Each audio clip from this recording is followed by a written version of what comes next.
Welcome to Good Newz with a Z, where the news is always fresh and the tea is always sweet.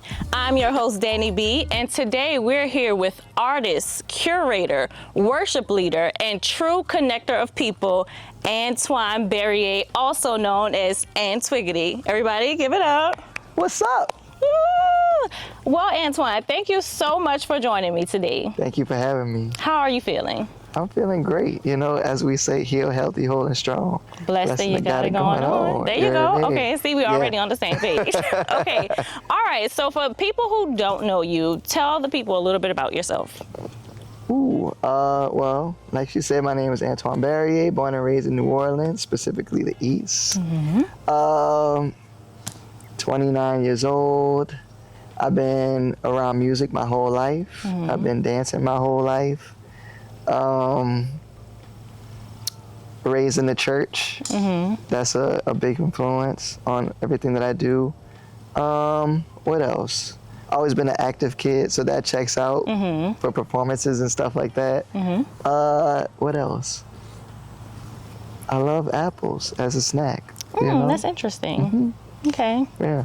They say an apple a day keeps the doctors away. It's true. Yeah. It really is. Yeah. So there's a tip already. We haven't even started really, so an apple a day. Don't eat 2 apples a day though. 2 apples? Don't eat 2 apples a day. Too many calories? Too much fiber. You don't want to be like going all day. Okay. All right. So a lot of people may know you as ANTWIGADEE. A lot of people may know you as our worship leader at Household of Faith. But take me back to when you first started tapping into your artistry. What was the experience that you encountered that make you say, hey, this is something I want to pursue? I have to think about when my artistry first started. I mean, I've been dancing my whole life in church. I've been performing my whole life, pretty much, thanks to church. Whether it was through step, dance, singing in the choir. What else would we do? Theater, all that kind of stuff. So I feel like I could accredit my artistry kind of to start there. But when I started to go, I guess you would say, down the path on my own accord of like, okay, I want to do this. That was probably college. Like I started DJing and performing in high school, but I was like, okay, like this is cool. I found photography and DJing at the same time. So I was doing both of those things just kind of as hobbies. I was taking photography more seriously. And then as a sophomore in college, I switched over to music industry business versus pursuing photography. And then after that, I just kept you hit the ground running. So I remember experiencing an energy party, and the party was jumping. Like I had a ponytail. By the end of the night, my ponytail was hanging on my thread. I'm like, I would never forget that experience. Like you really feel a different energy when you're in that space versus anywhere else you go, right? So when did you start noticing that people were attracted to your sound, where people are coming out in groves just to attend an event that you put on? I feel like by the time energy came, I already had a semi-core audience. And that just came from college, doing events in college, house parties and such, doing my own events. And energy came after COVID, so I had been playing online on Instagram for the Mix It Mondays every Monday or twice, sometimes 3 times a week. And so when the world opened back up, everybody was like, we want to go where he's playing. Yeah. So that's how it all got started. And then taking it to the stage in church, that's something I was thinking about when I was preparing for your interview. It's not your traditional, you know, grandma's hymns type of vibe that you put on, but you really lead people into a different experience during praise and worship. So how does that make you feel, being able to praise and worship God, but in your own way through your craft? Oh, it's amazing. I always strive to feel God through music. I feel like I feel him the most through music. So being able to lead other people in in my quest, if you will, or in my longing to be closer to God through music, bringing other people into that is always just like amazing. It's it feels amazing. great, yeah. It definitely does. And I think that gives people who are afraid of what they think church is another outlet to see it from a different perspective, especially our generation. Because you're still worshiping, but you're doing it in a way that feels, natural, familiar to you, right? Yeah. So what would you encourage people to do? Because a lot of people, like I say, they're scared to come to church because I don't know what, but when they come and see people like you and other young people in church involved, like, what would you say to encourage them to take the first step?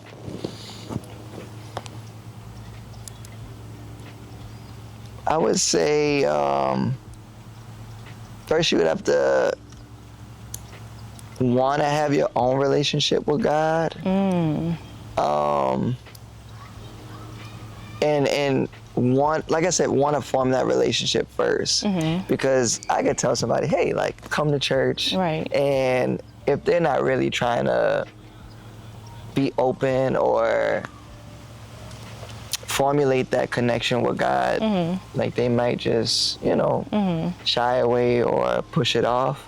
But I would say, definitely for the music, and that could be something that creates a snowball effect. Like, okay, like you come to hear the music, and then you may be inspired, and you're like, okay, like I want to hear more, I want to do more, I want to see more that this church has to offer. And then maybe you develop your relationship with God in that manner.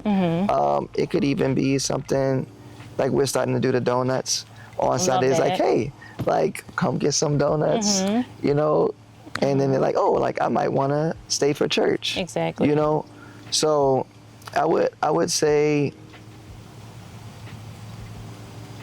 kind of just find your, how do I want to say it? Be open and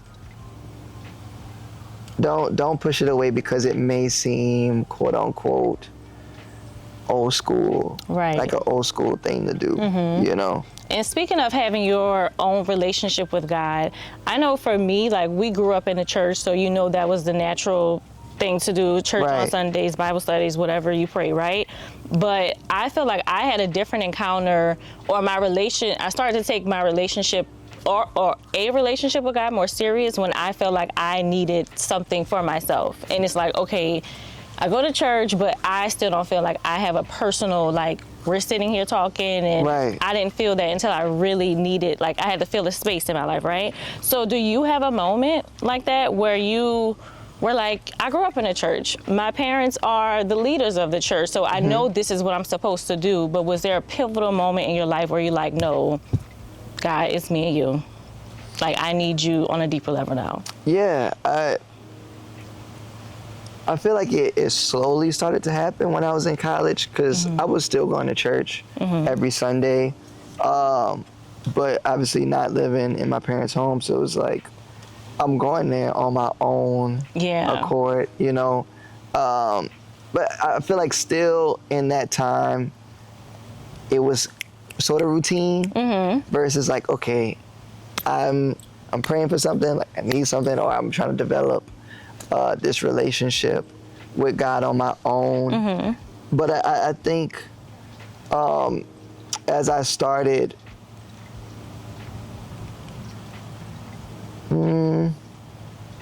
to really strive to do bigger things, that my relationship got closer, because I'm like, okay, I don't know how to do this, or I don't know how to do that, or something may come up and I'm just like, God, like, help me. Like, what do I do now? I don't know what to do. Right. And then also I would say just trying to understand myself more has brought me closer to God, and nobody can do that for me. Like, only I could dive into those waters. So when I wanted to start to know more about myself and figure out why I did certain things, or why I operated in certain ways, that has brought me closer to God, definitely. Yeah, that's true. Because I would say my experience probably started happening more in the high school, beginning of college, where you are making certain decisions on your own, or like nobody's telling you like this is how you should feel in your mind. This is how you should process that. So it was definitely around the same time, like, and it's really probably when we stepping into adulthood, like that you really feel like I can't just go to my mom and my daddy guy. I need to go to the one that I know and like I have a personal relationship with. So my next question is, do you feel like your artistry and the lane that you're going down, is there ever any tension like between like, I know this is my spiritual side, but I'm also showing up in this space? Like, do you ever feel like, okay, I need to find a balance? I definitely used to feel that. And I used to have people ask me all the time, like, how do you balance those two things? You know, you're here on Sunday, you're playing whatever kind of music when you're DJing and stuff like that, or performing. And I didn't have to answer that for a long time. Yeah. I didn't. I was like, I mean, I don't know. I just show up, and it happens. Yeah, but I think things that I was thinking about at that time was, or what made me feel like I needed to know how I could navigate both spaces was just how I was influencing people. Okay. Right? So if you have people who are coming to see me play music in a nightclub, and then you have people who see me at church on Sundays, it's like, what is my walk telling them? Right. Or how am I exemplifying Christ in my walk without me saying anything, just by me doing what I do? And so I had to get to a point where I would ask God, like, help people see you in the midst of everything that I'm doing. Yeah. And it got to a certain point where people would come up to me and they were like, your sets are spiritual. Yeah. And I was like,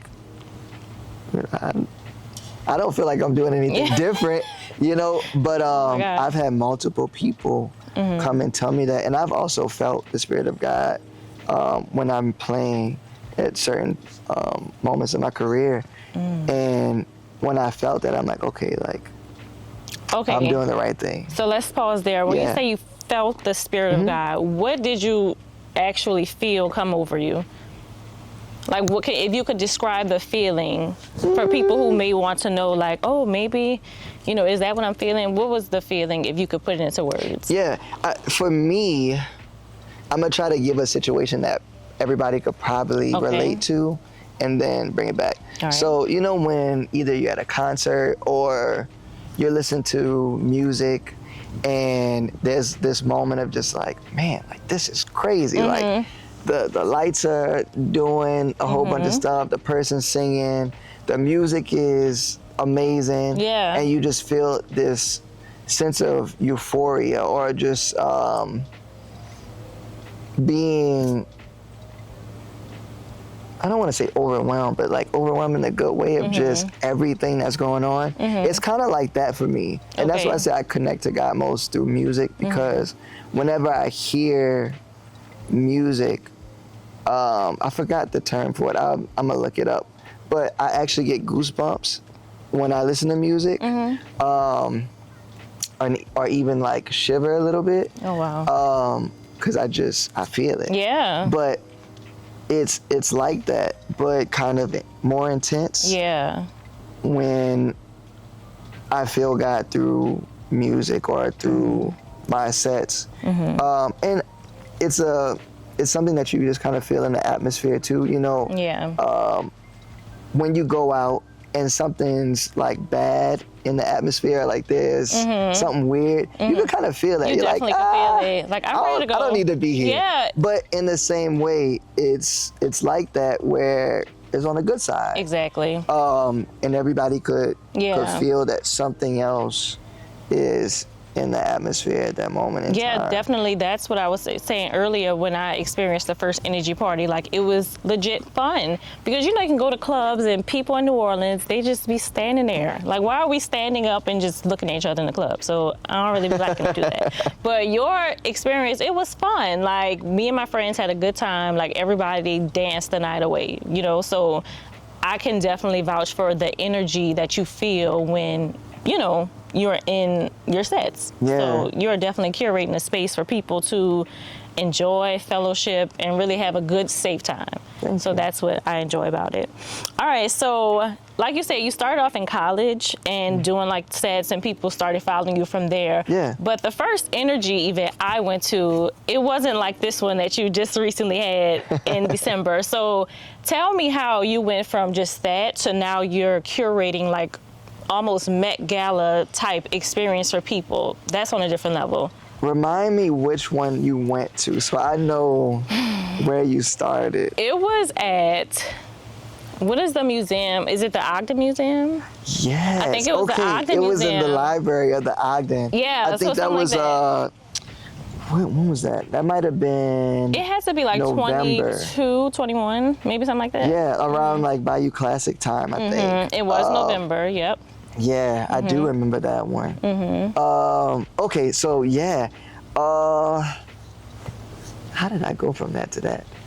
Because I see what you did there. Like, you be stylish. Like, you know, Thank you you. don't have just like a traditional like style. You have a dynamic style. So now I'm starting to see that you're bringing elements of that into your spaces that you're curating. So Yeah. you're mixing it all together. Well, I think all of that is important. Whenever I throw an event, my target audience is really the creatives and young Black professionals. Yeah. So anything that I can do to help them feel more comfortable, help them express themselves more fully, and put them in spaces where they can meet more of those people. Yes. I try to do that. So with the one that you went to the energy ball that happened last Friday, Yeah. December 19th. The energy ball is solely for that in a sense. Like Okay. it's about fashion. It's about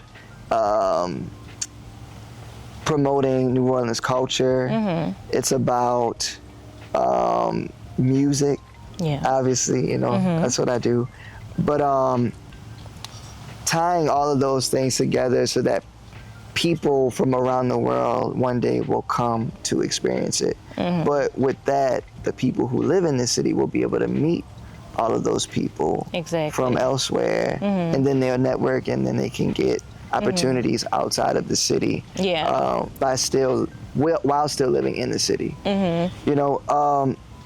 So the one that you went to was the energy experience. So the energy experience. Okay. So I had a true experience. Yeah. Right, that's the name of it. The A energy true experience, and then you have the energy ball. So the Okay. energy ball, you know, we get dressed up and all that kind of stuff. The energy experience is strictly like a dance party. Like, it is inspired from when I grew up dancing in church, dancing in my house, watching early 2000 music videos, watching movies like Stump Up, I said Stump the Yard. I said Stump Up. Stump the Yard, You Step Up. Stump up. You just gave an idea. Come on. Stump the Yard, Step Up. Okay. You Got Served. What's another one that I used to watch? I think that's all of them I can think about right now. But watching all of those movies was just like, man, I want to be in that. Yeah. You know? And so. And you be killing it on stage. Thank you. For real, Antoine. How did you learn how to do that? Like the jig. Like. I really don't remember when I started. Oh my God. I just know me and my brother Josh, I feel like we just been doing it forever. I mean, I saw a video like 2 weeks ago. I was in some house DJing in college, and we just broke out jigging, and I was like, That looked like they take a lot of energy, coordination, like just all the jumping around. So, like, But like I said, I mean, I've always been an energetic person. Yeah. That's good. Okay, so like I'm sure at some point you do kind of get like, okay, I need to chill. Oh yeah. You do a lot. You DJ, you curate events. Like you're literally like somewhere every other day if you look at your Instagram. So what do you do to stay grounded and relaxed and centered? I've been focusing on that a lot more recently because I didn't know how or what that was for me for the longest. And really I'm in the midst of that now, honestly. I mean, like I put on my last post for the Energy Ball that this next season was just gonna be like me resting and figuring that sort of part of my life out. I'm DJing for the Pelicans and I have my residency on Mondays for Tell Me Monday, but outside of that, I'm not throwing my own events. Like, you're I'm chilling, just, resting. Yeah. But as of right now, I'm trying to get back into really reading. Like I used to read a lot when I was young. I love to ride my bike. Books? My favorite books?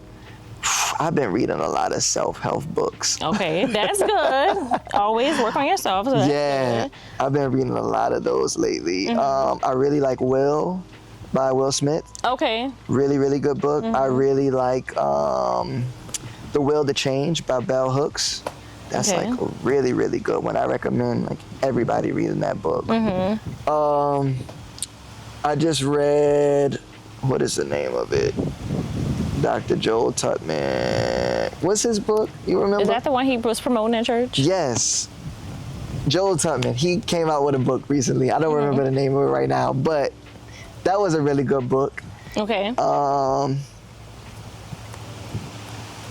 And then I listen to podcasts and stuff on YouTube. And that's good. So hopefully this is something people will listen to while they driving and get inspired. So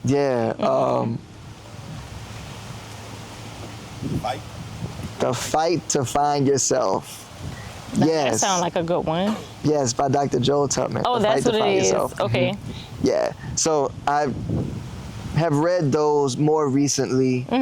But like I said, it's been a lot of self-help books as of late. That's important. Because I feel like the older we get, like we really have to start paying attention to what we put in our body, like food, like what are we feeding our mind, because, you know, we're the adults now. So we got to really take care of that. So one thing for me, like, I feel like I could let the day just, if I have like a stacked schedule or something, like sometimes I can just get up and I just be like on go, like, you know, and I noticed that that's not the best way to be because you're not giving yourself time to calm your mind and figure out, you know, the day. So what are some of like your daily rituals? I know you're a 5 o'clocker.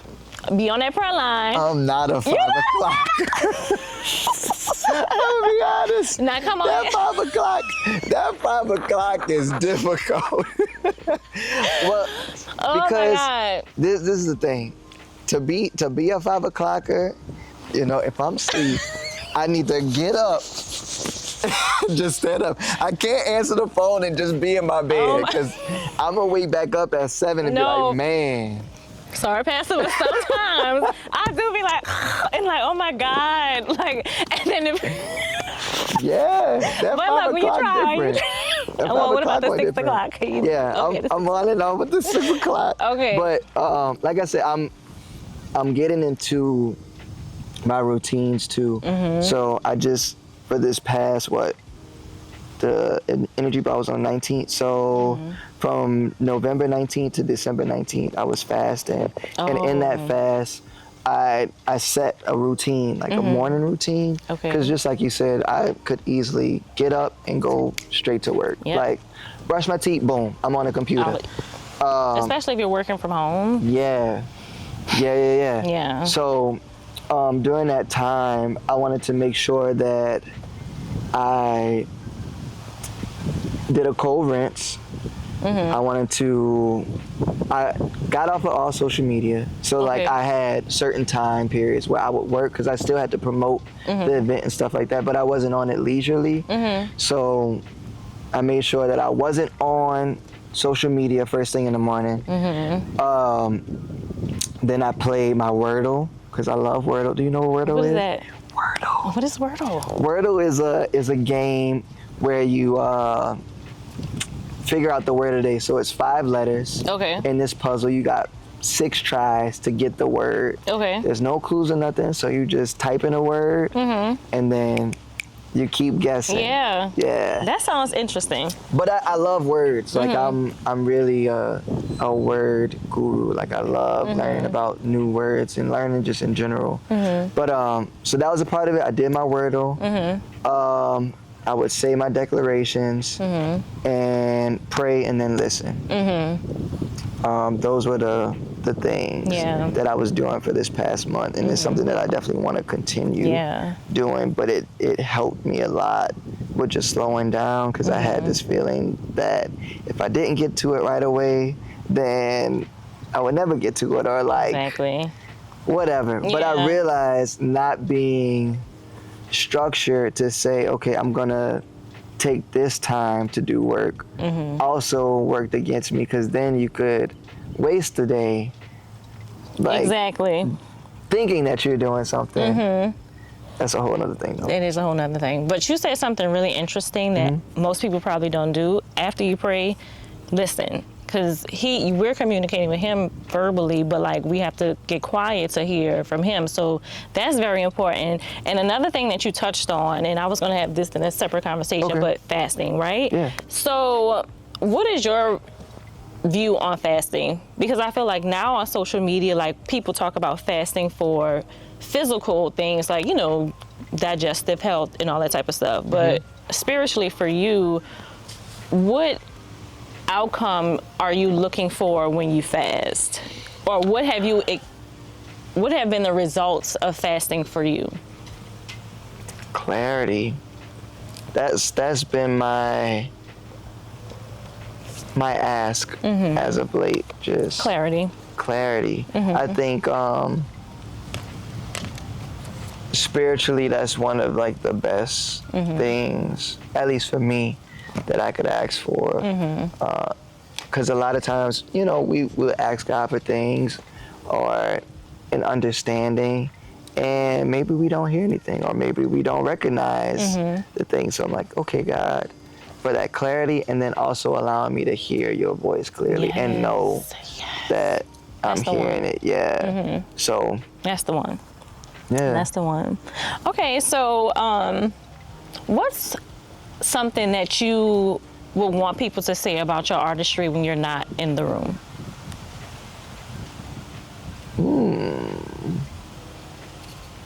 So if people are talking about you in ANTWIGADEE.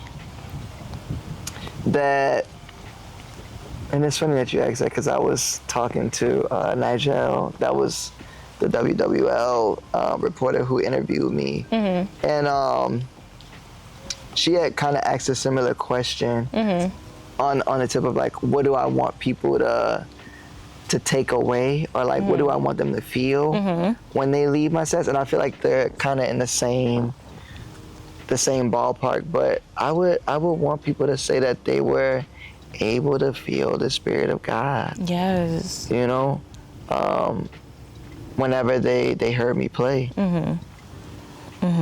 That's beautiful. That's really beautiful. And what about advice to a younger person, or it could be your peer, who, you know, they may feel stuck and it's like, okay, I have this thing that I want to do, but I don't know what's the first step. So what are some of the first steps that you took to get to where you are now? I would say first, know what you want to do. Just have some sort of goal, and then just like step in. Just start stepping, period. Just start stepping. Yeah, because if you think about something too much, then you'll never step, you know? But you figure it out as you go. Like, it's like, okay, I want to, let's say somebody said, I want to play baseball. Cool. All right, they start practicing, and then they realize, okay, I really don't like baseball. But along the way, you figured out that you're a good salesman because you dropped a baseball, like an extra one. You're like, oh, hey, like, Yeah. I got this baseball, you know, and then somebody bought a baseball from you. Exactly. You know, but you never would have came across that unless you would have been practicing at that moment in time. The story of David, Okay. like how he was in the you know, as a shepherd boy, and he's tending to the sheep, killing animals, you know, to protect the sheep.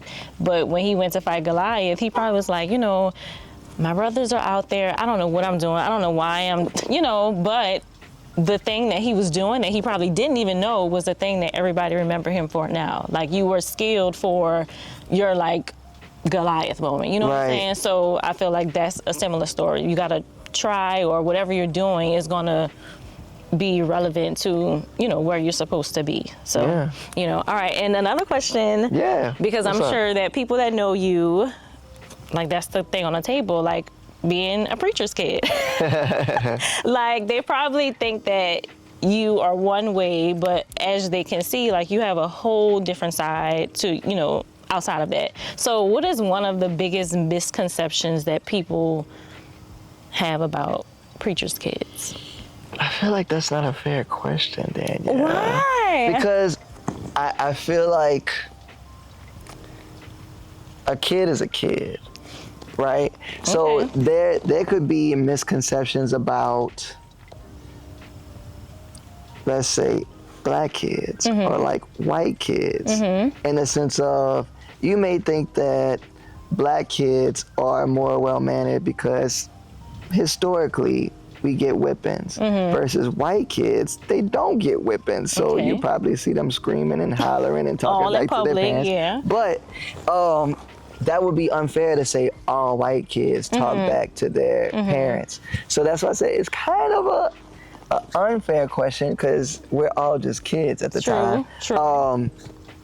But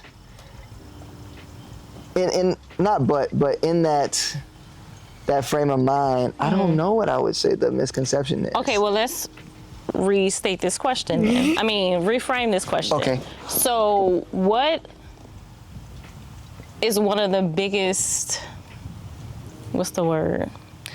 Not biggest things that you've learned, or maybe one of the biggest things that you learned from watching them in ministry and how they lead, and what has that done for your life? Because, like, you got the ultimate leaders, like, you know what I'm saying? Like, your mom and dad are spiritual parents to so many people. So growing up with them, how has that impacted you in your life? Okay. That's fair. Is that fair? I'll say this first before I jump to that one. The reason why I was saying, I don't know if it was necessarily fair, because I could give you... No, I get it. A lot of things that people feel like preachers' kids are, whether it be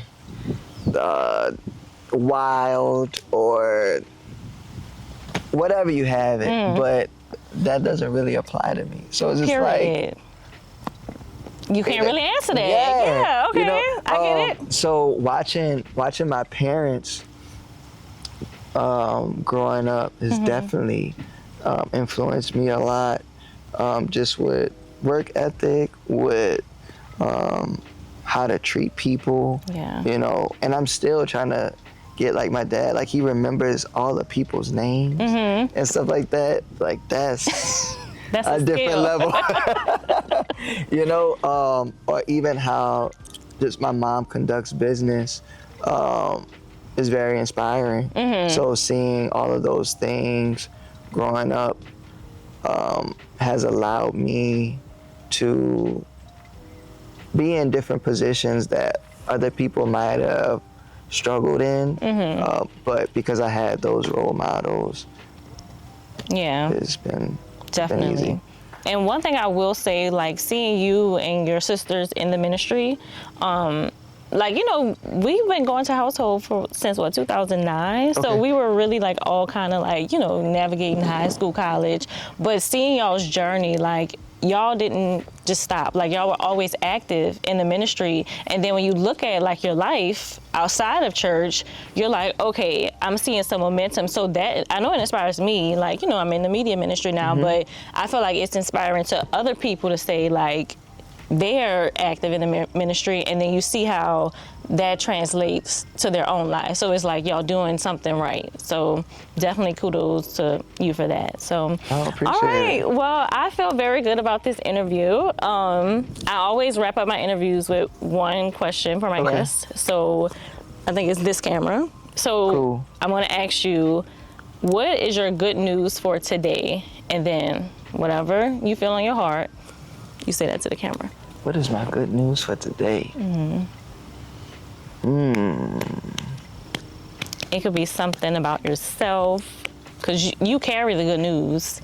So what is your good news for today? My good news for today is that I'm excited about this new year, 2026. And we were talking about fasting and praying and getting closer to God, but I'm super excited about really working this new fast, working my new routines, because all of that kind of stuff just is gonna build me up spiritually. And I hope that people who are going into the new year are also thinking about what can help them spiritually and make them mentally stronger going into this new year, because it's gonna be a great one. Yes, all right. Is there anything else you would like to add to this interview? Don't eat 2 apples a day. Don't eat 2 apples a day. You must have had a bad experience. Look, what's up? One a day. God. All right, guys. Thank you so much for tuning into Good News. We'll catch you back next time, and make sure you guys like, comment, subscribe, and follow ANTWIGADEE on all social media platforms. Bye. Thank y'all.